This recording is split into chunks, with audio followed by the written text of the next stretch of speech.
Hello, everyone. Welcome to another episode of Fiction Fridays.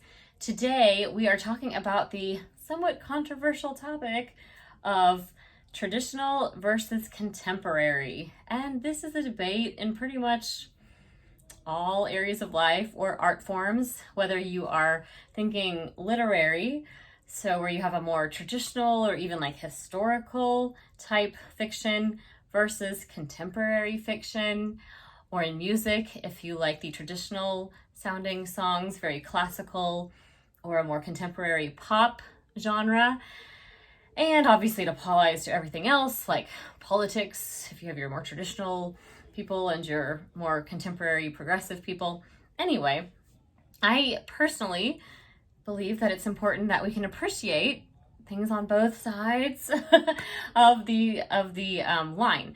So when it comes to more traditional sounding violin music, you're going to think especially a lot about like Bach, Baroque, classical era music like Mozart. So here's a little Bach.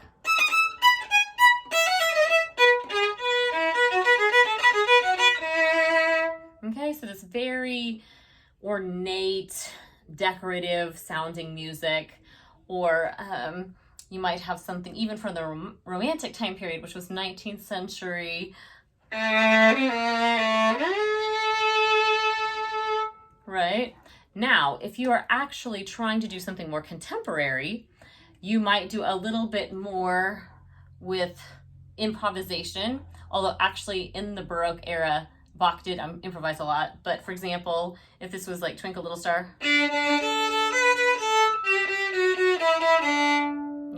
A Vous Dieu et Je Maman in French, Mozart did a ton of variations on that. But a contemporary version of that could be.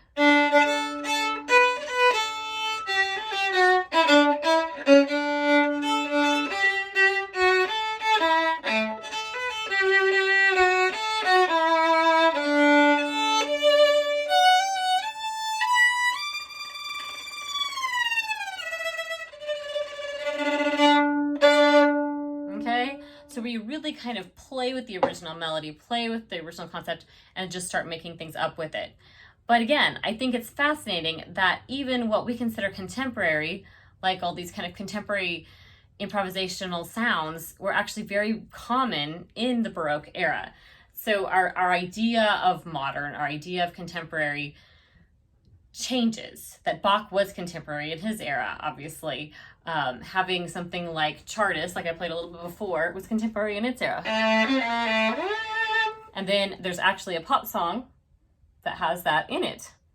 Anybody remember? Alejandro actually does have that as its opening. So that's when it gets really fascinating, is when you can do genre mashups and you put something traditional with something contemporary, and it really shows you've mastered both styles. And when it comes to fiction, I think that also applies, because you can kind of take a historical context, right, and mix it with a contemporary twist. And you see this all the time in books.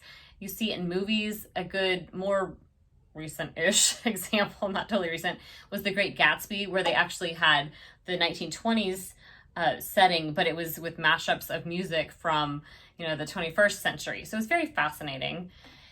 In this particular chapter that I'm addressing today, it's chapter 5, and this is the church scene where the string quartet has to play together at church. And in this case, their church is very traditional. They're playing traditional hymns. And Victoria, she's a very traditional-minded person, so she loves that. She loves the importance of the classical and Baroque eras. She doesn't really understand her sister Adrienne, who likes the more 19th century emotive style, or even, 20th century jazz and contemporary songs. And they just kind of clash. And I have seen that so often in real life, and it really breaks my heart, because I think you can find value in both, but we really have to listen to where the other person is coming from. So sorry, I'm going slightly more preachy than I usually do. But in that chapter, the major scripture passage is 1 Corinthians 13. And for those of you who don't know, it's the love chapter. Yes, my favorite chapter. I had it read at our wedding, my husband's and my wedding. And it talks about love, saying love is patient, love is kind, It does not envy, it does not boast, it is not proud, it is not rude, it is not self-seeking, it is not easily angered, it keeps no record of wrongs. Love does not delight in evil, but rejoices with the truth. It always protects, always trusts, always hopes, and always perseveres. Love never fails.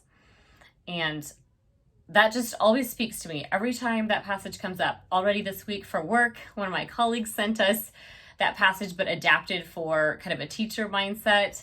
My dad taught me to think about that passage by substituting my name. Ashley is patient. Ashley is kind. Ashley does not envy. She's not jealous. She's not proud. Ashley always perseveres. You know, it's really convicting if you sub your name for that. And I think that's what we really have to keep in mind when we're addressing somebody that may prefer traditional and you prefer contemporary, or they may prefer contemporary and you prefer traditional. I really want us to approach those people with love. And it's especially important this week for me. I'm actually trying out a new church service where I'm performing, and it's supposed to kind of bridge the gap between the contemporary and the traditional forms of worship. And some of you may or may not be religious, but I think it still can kind of apply even if you just have preferences of musical styles or what you like to read. I think you really can glean something if you can listen to or read something from the other genre. It really can help make your own sense of the work or song come to life. I'm able to worship in church with both the contemporary and traditional styles. There's very rich history in kind of the Baroque era music that we just don't have in today's music, and some of the intricate lines that Bach would write, where you have, three different kind of melodies going on at the same time. The contrapuntal nature of his works was incredible. If you look at some of the contemporary things, though, you can actually still take a very normal chord progression and play it over and over and over. And some of the traditionals say that's boring, but sometimes that's what it takes to really get it to sink in, to make it something that we can connect to. We connect to something that's familiar. And when we hear these same chord progressions over and over and over, our mind kind of feels like, I can relax here. It's something that I enjoy. So anyway, sorry I went a little more, preachy, but listen to each other and whatever your topic is. And I'd be curious to know if any of you guys are more contemporary in your preferences, or you're more traditional and historical in your preferences, and are you able to bridge the gap? Let me know in the comments below, and I'll see you next week.